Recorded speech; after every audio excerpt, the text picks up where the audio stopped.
I was I was telling Carl that bird and after I went back and reviewed the footage and pulled it up and went all through it, he didn't walk no more than probably 20 yards Oh yeah, I could that see. whole time. I mean, Yeah. for 3+ hours. Back and forth. Yep. Back and forth.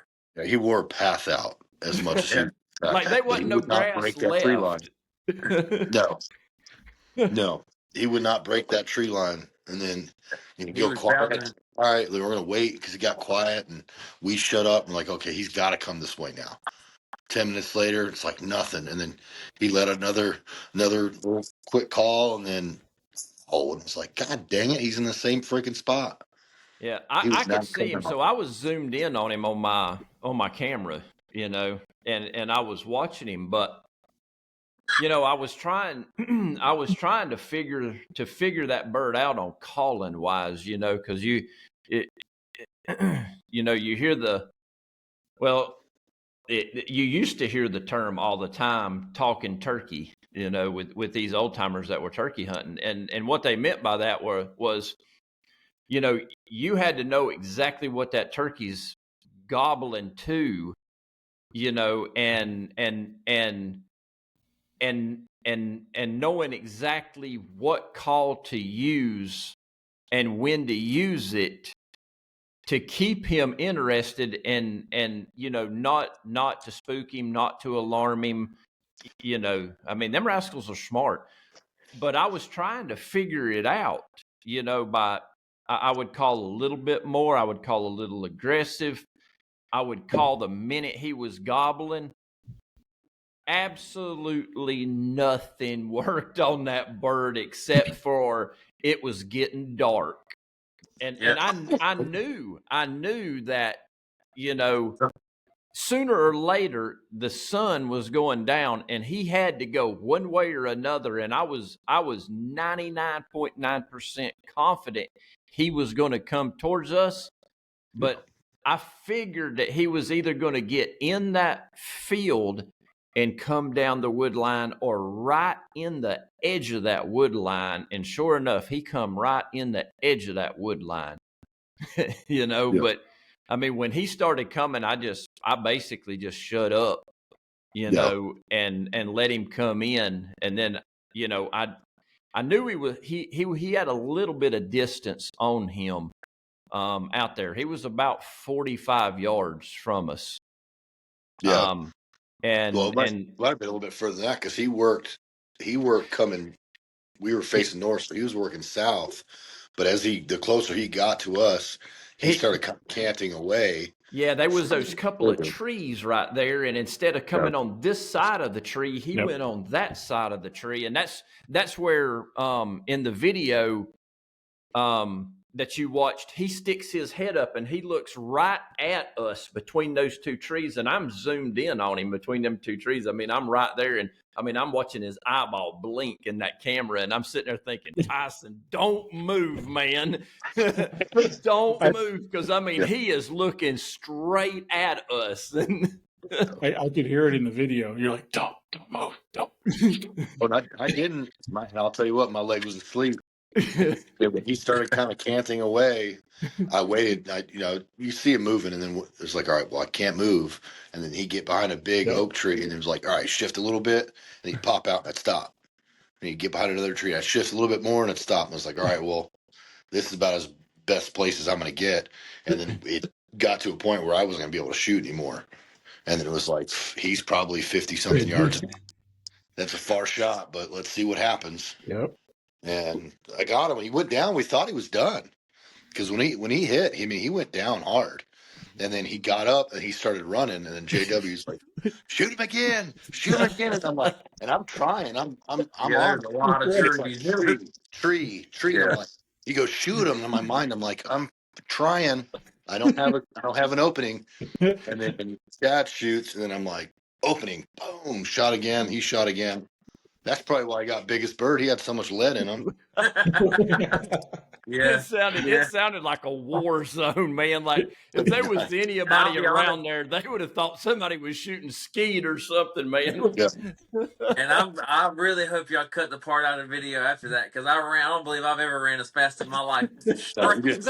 And I'm glad you did because my leg was asleep. I tried to get up to run after the bird and I ate shit. I fell face first in the ground and I look up and he's going to the bird and I'm like, all right. Yeah. I'm good. Yeah. It was a little reminiscent of watching the Keystone Cops, if you're old enough to remember that. So We had to make that one count. It had been a long morning at that point. Son, Yeah. that was that was a gosh, man. I mean, that We was had one first thing that morning right off the limb that we would have killed it, but he ended up, I think there was a ditch or something, some water between us, and he ended up hanging up. But we heard that bird. We sat on him for what, probably an hour. I mean, it was. I could see him. I seen him a He couple of looked at me, times. I yeah. seen that hen too. That hen popped across and she come across right there in front of us. She ended up coming from behind us, and once we heard her, it was no timer. She was making her way right on through, going to him. So.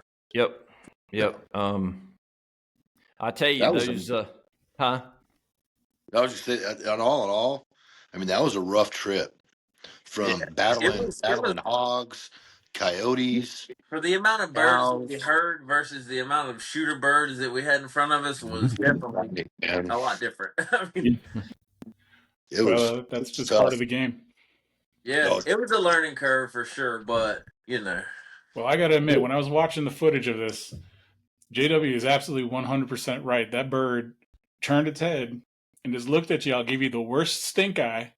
I think I gotta like zoom in on that at some point and just make a little clip out of it, with like some ominous music of. that he was probably thinking, I know better. I know you're there. I know better. I know there's a little guy over there going. Yeah. Well, that's what's real tricky is that, like you said, like you got to really focus on, are we calling too much? Are we calling too little? Are you too soft, too aggressive? And like that bird, nothing worked. Mm-hmm. But then we took the day we left, it was a Sunday when we left. Chad and I took her out, and we got set up. We went down by this creek where we were hearing birds the whole time, but we were only seeing jakes. So we're like, well, we know there's birds. Let's see if we can get down there on there. And we went down, got set up, and I mean, I was just doing real light, just clucks and purrs. And I was waiting like 5 minutes between calls, and I mean, he came flying in.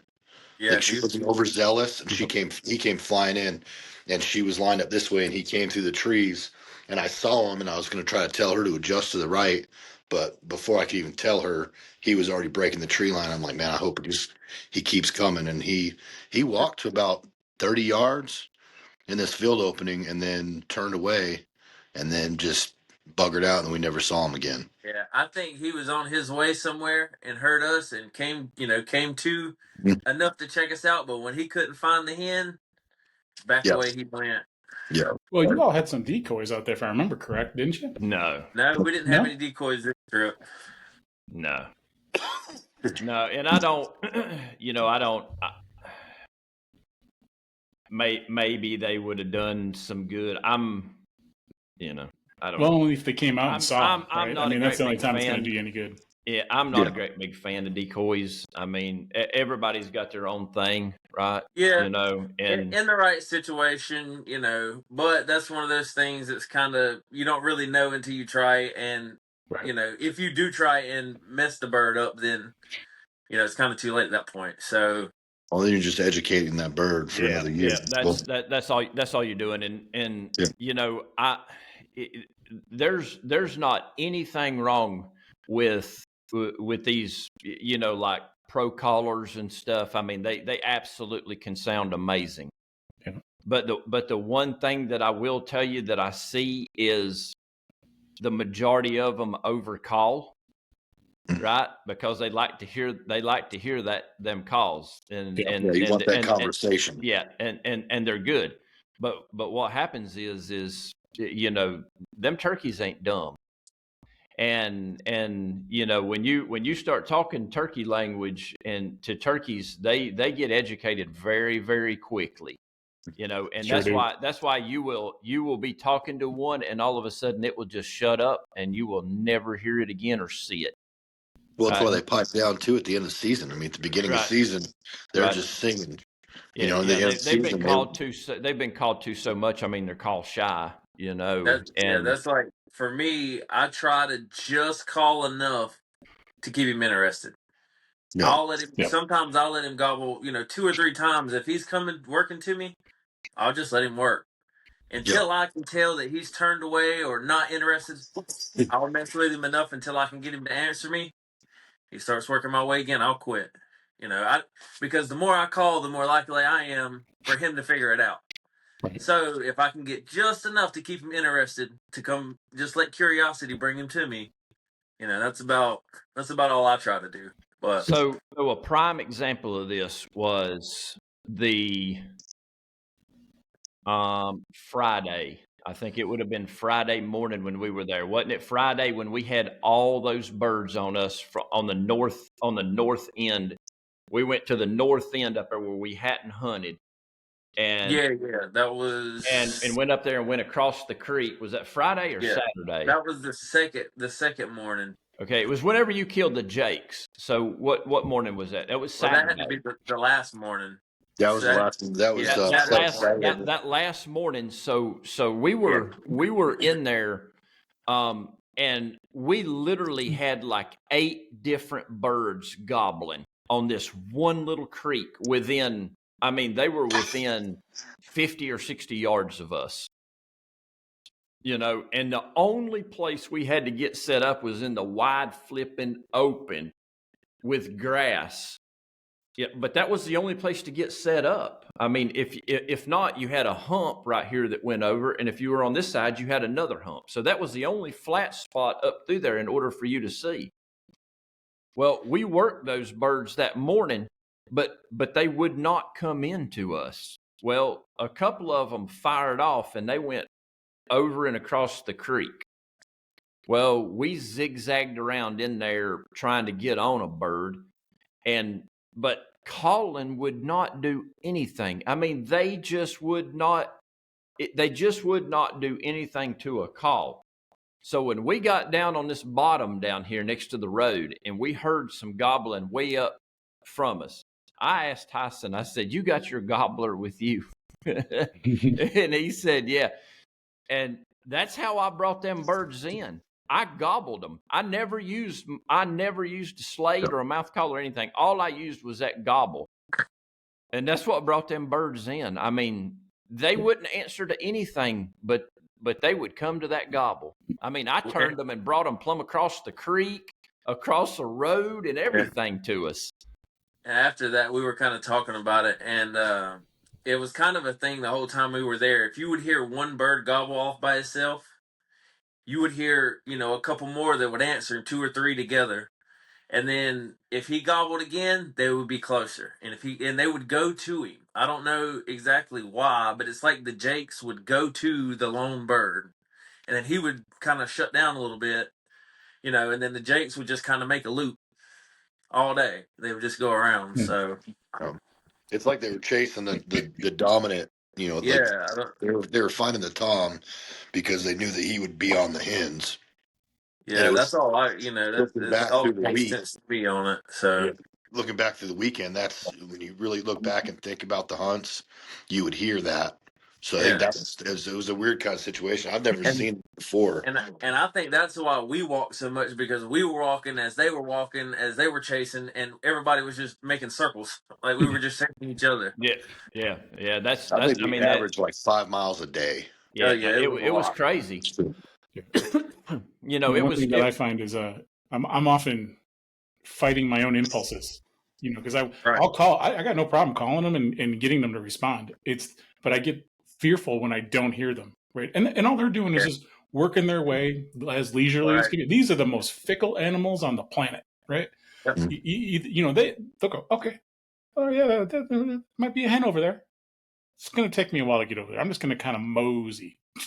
They don't come in fast. On occasion, you might get one that's strutting and kind of hot to trot, right? But that's more rare than anything else. But I get anxious, and then I'm like, I got to get them interested. I mean, and to your point earlier, you start over calling, right? And then they go, all right, there's some dumbass over there. He's got a 12 gauge with my name on it, Yeah. Well, I was told once I started doing it on my own a little bit, just some tips and stuff I picked up from some guys. When you think he's gone, like you've been working a bird and he shuts up and you're ready to get up, put your call up and sit it for 30 minutes and wait and just be quiet and listen. Quiet and There's a still. lot of times when he quits gobbling and you're like, all right, well he's gone. It's been 20 minutes, and you stand up, you'll hear him, "Prick," and he'll take off running. Yep. Because usually he's already worked Right. in, and you just don't know he's there. So.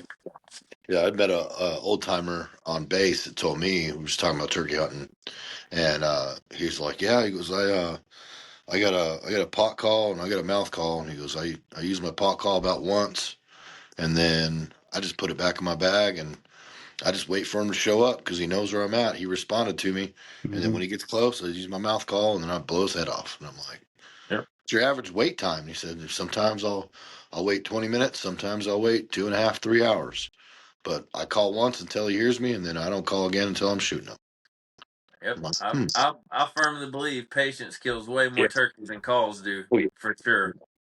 But that's one thing I don't have is I mean, I'll call and I'll be quiet and I'll let him come, but it gets Oh to man, it's like, man, I've been here for an hour, like, and you hear oh birds opposite direction, and you're like, well, I can move on them, Right. but I got to work on that. Patience is a big In thing an for me. hour, I ran out of water. I ain't got no more snacks. What the hell? Yeah, I ate all my turkey. I guess that's the difference here because God dang it. but see, I can't sit and hear 3 or 4 birds. Usually, it's just one bird, and that's all I got to work with. So when he's done for the day, I'm done for the day. Well, each year we go out there, and it seems like it seems like it's different. Because Tyson, when we were out there last year the birds acted totally different on that other ranch. Now, do you find that the turkey hunting's different in Georgia versus Texas? Oh, 100%. Yeah, 100%. I mean, they're 100%. Like in what way? These are eastern birds, and those are Grand Rios. Mm-hmm. And they're just a different species, and I can tell you all the way this: around. I heard more gobbles in our 2.5 or 3 days of hunting than I did in 3 seasons here. Oh, really? They gobble a lot. Yeah. Well, it's also it's like the topography is different, the layout's different. Yeah. Like, Right. Here it's the video is like, this is what I have to deal with. Like, we would set up, you'd have an open field, you could get underneath those cedars and you could see 100, 200 yards depending on what the layout was. Yeah. But out in Georgia, like, I did whitetail hunting out there with Luke a couple years, and you can't see shit. Yeah, a lot of our stuff is thick here, thick woods. I mean, you want to see if you on you. Yeah, 2 years ago I was up in the Mescalero Mountains and shooting up there and getting Miriam's, and man, I was up at 8,000 feet, huffing and puffing because my big fat butt is not used to that kind of climb, right? With that kind of thinner air, right? Yeah. And and the guy I'm with is just like a gazelle, just prancing right up the side of that mountain, and it was challenging because it was thick. There was trees everywhere. You couldn't see them. You could hear them, and they would echo. So you weren't really sure which direction you were, because or is it a sound that's bouncing off of these big rocks over here, or is it coming directly straight at me? And it was challenging, but a lot of fun. Probably I have the most fun when I'm turkey hunting. Oh, yeah, for sure. It's ruined. Turkey hunt any day over whitetail. Yeah, it's ruined me for sure. Yep. Yeah, like turkey hunting's up there with elk hunting, and I think it's because you get that conversation building. You can't really do that a lot with whitetails, right? I mean, occasionally maybe some grunts, you can get some grunting back, but like with the elk and with the turkey, I mean, you're carrying out conversations with them. Yeah, it's a lot more involved as far as with the animal. It's for sure you're more in it in the moment. So, well, like on the video that you have, that Tyson kills that bird last year, and we had all 3 of them right smack dab in front of us. Mm-hmm. I mean, them things put on a show that morning. I mean, Oh yeah. I mean, it was amazing how they, how they come in and, I mean, it was just, it set the bar for Tyson. He was hooked after that. Well, I hunted with a buddy that doesn't do the turkey hunting all the way right.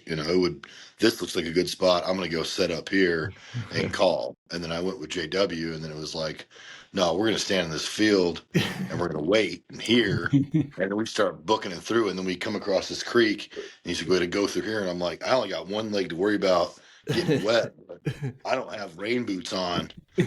So we got to find somewhere to cross because I'm not about to chase a turkey with soft feet. Right. So we got through that. We booked up, and then it was like, man, this is how it's supposed to be. And then ever since then, I mean, I've been doing research. I've been practicing calls. I got that mockingbird call. Ooh, Right. Chad, you should hear me now. I practice. I drive all the time for work. Yeah, oh yeah. Corpus, 2 hours. Houston's like a 3-hour drive. Dallas is like almost a 4.5, 5-hour drive. Got that thing in my mouth the whole time. I Heck yeah. got my gobbling down. I got my spitting down. Clucks, purrs, yelps. Woo. I'm about to pick up a Ready for next wing year. bone call. I got a guy here local to me. He does the wing bone call, so I think I'm gonna get him to teach me how to use it. It's not that loud, but man, Oh, I it heard it's the sounds best different. call. Yeah, It I sounds heard it's the best one. yeah. So we're gonna see. Yeah, them are some good calls. Those Yeah, ones you're not actually blowing, right? You're kind of like sucking on it.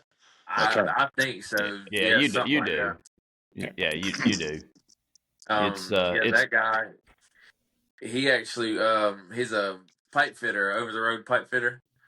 And they went up to Washington State this year and was working up there, and he sent me a bunch of videos and stuff. Man, they were all over the birds.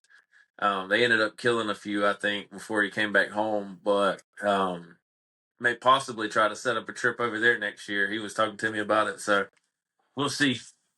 Have you ever tried the old barn owl hoot to get them to Oh just kind yeah, of locate them? oh yeah. oh yeah, we use that a lot here. Yeah.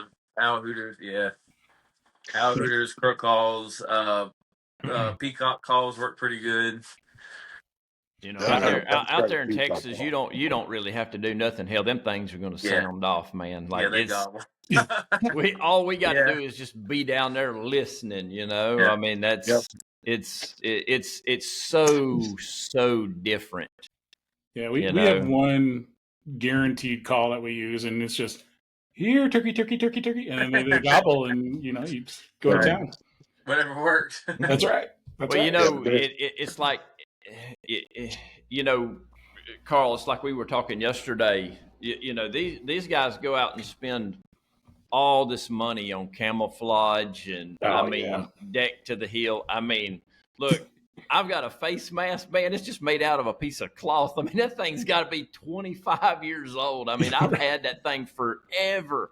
Right. I mean, I may have on blue jeans and just my little old, my coveralls that I use that are, I mean, they're just real thin. But I mean, that's about all I use. I mean, I just don't move, Yeah. I mean, you just don't move. And, that's it. As long as you conceal yourself pretty good. And the biggest thing is finding the right spot to position yourself in, like when we had those jakes coming in, right? I found 2 logs that were laid up that was about 3 foot high, and we were right behind those logs, and yeah, those birds were close. I mean, those birds were 10 or 12 yards. I mean, they weren't far. Yeah, I mean, I mean, they were close to us. I mean, and they didn't have a clue, but the biggest thing is the biggest thing that I run into is I get on the birds and there's nowhere to really set up. Yeah. You get on the birds so fast, because everything's happening so fast, and we're moving in there, and they're looking on that roost to get down. And the minute we get set up, I mean, they're flying down that minute, and I mean, I'll say the camera and 3 people adds a whole different aspect of that than trying to just one person run in, set up, not worry about setting up film equipment, just Yeah, run in, set up and kill the bird. That's completely different. Yeah. It's a little harder. Yeah, you're absolutely. dealing with, a lot of times I've got the camera, I'm calling, I've got my phone trying to video, and I'm trying to conceal everything to where that bird doesn't see anything. And Right. it's tough. It is Yeah, it's because they can tough. see. I promise you, they can see, Yeah, and and it they don't just give second chances. If he sees you, he's gone. He's leaving. He don't ask questions. m- me and Tyson had a good little round with that, didn't we, Tyson? On that bird that come in, we set up. We had just seen, what was that? We had just seen some coyotes that run in there on us, hadn't we? And when Yeah. we were coming We were down, calling. yeah, we were calling, and them coyotes were chasing those birds gobbling. It's crazy, man. Like, so the jakes were chasing the dominant bird because he was going to be where the hens were. The coyotes were chasing the jakes. It was crazy. And we were trying to work our way in there somewhere. And we were working our way in there around on those turkeys too. We just didn't have one of our rifles with us, or we would have laid some coyotes down. But anyway, I said it that morning. I was like, I need to bring my AR because we're going to see something, and I didn't. I could have blasted both of those friggin' things. But JW called just like, all right, hey, let's get a gauge, kind of see where they're at. So he yelps, and I'm sitting there like looking at him, and I'm kind of like have my head turned so I can kind of listen. And he goes, there he is right there. So I turn like, holy, like a turkey's coming out. No, 2 coyotes. One was probably about 15 yards from us. The other one was about 20. And they turned and stopped. And I was like, man, if I only had my AR, I'm going to blast both of those things. Yeah, if we got anything in Texas, it's coyotes and bobcats, that's for sure. Yeah, we had went down and had kind of made a loop and had come back up, and I yelped, and there was a bird just fired off to our right, and he was right there, and I told Tyson, I said, crap, man, I said, we have got to get set up like now because this bird is going to be out here. And so we kind of booked it. There was a big oak tree up there that had grown up, and it had some limbs that were hanging down off, pretty close to the ground, and there was a little bit of coverage there. And I told Tyson, I said, sit down against this tree. And I've kind of positioned the camera, popped the legs out, set the camera, flipped it on, and pointed. And as soon as I hit record, that bird was coming right out. And I told Tyson, I was like, there he is. And Tyson still hadn't even got, he was still checking his gun, and son, how that bird seen us, because he was in coverage. He just stopped. Yeah. And he went right back where he come from. And I said, gosh almighty. I was shocked because there was a bunch of like that oak kind of had a lot of tree limbs that kind of came over and like drooped back down. And there was cattail vines all over that tree. So for him to see, and it was literally just me making sure my safety was off so I could fire. And I just went like this, and he just saw that little movement. It's like, damn it. It was only a Jake, but still, when we were battling as hard as we were that weekend, it was like, I'm about to shoot anything that walks out. But Carl got to see the video. I've got good video of it. Oh yeah. I got to watch it multiple times. It was good. It was good. That was frustrating. I was like, I apologize to JW probably no short of 2 times after that. I was like, man, I'm sorry. I tried, but my legs. I walked. I did good at keeping up with all the walking we did. But when it had time like shit like that, where it's like you got to get down quick, ain't nothing about me gonna be quick in that situation. I was focusing on keeping up with the walking. Well, if you go back and look at every bird that we got on, each year, it's been quick. We've had to be on them quick. Yeah. We have. Even the bird that we worked for 3+ hours right there, when we got in there on him and got set up, he was on us the minute we got set up, we could see him. Yeah. I mean, he And popped in. I think that's one of the big things that's different about Georgia too. Is it's so thick here? Like you've got a little more time. I mean, you can hear the bird a good ways off, and it's like the woods are thick. You can't 40, 50 yards is pushing it. Like you're lucky. Right. So you got a little more time. You can take your time and set up out there. It's open. I mean, the underbrush and stuff. I mean, you can see. So by the time you hear him, you better be ready somewhere close to where you can set up on him. Yeah, because I mean, it's the whole dynamics is different out there, and for people who's never been out there and got to hunt the Rio Grandes and stuff in that environment. I mean, it's totally different. I mean, you take these eastern birds and you're hunting down here, especially like what Chad and I have in the swamps down here and stuff, and I mean, it's so thick, man. You could hear that bird walking and you still couldn't see him. He can be 40 yards from you and walk a circle around you and you never see him once. Yeah, you'd never see him. I mean, it's just, it's just so thick. Right. It's fun though. That's what makes it. It's a learning curve. That's what makes it exciting. Oh yeah. Now you guys are pretty close to Florida. You have ever gone over to do the oscillated, right? Or Osceola. Osceola. Yeah. So from where I'm at, I think the line on the Osceolas is about 3.5 hours from me. I think about it's 3 hours. Yeah. So I hadn't yet, but totally planning on it. I was gonna do it this year, but the tags and all were like, I think it's like $400 or $450 for me to be able to go do it. So yeah, you're not even guaranteed a bird. Yeah. But eventually I'll go do it. I think that'd be great. They get the NWTF. They got that Grand Slam where and that's a goal of mine. I want to do that, and then the ones in Mexico too. The international ones. Yep. I think that would be awesome. Yeah. So I have, speaking of the NWTF, I have Robbie lined up for next month to come on with us, and nice. We're going to talk about the NWTF. We're going to talk about Turkey Fest, and then he's also going to get us set up with a biologist from Texas, and then a biologist from each region.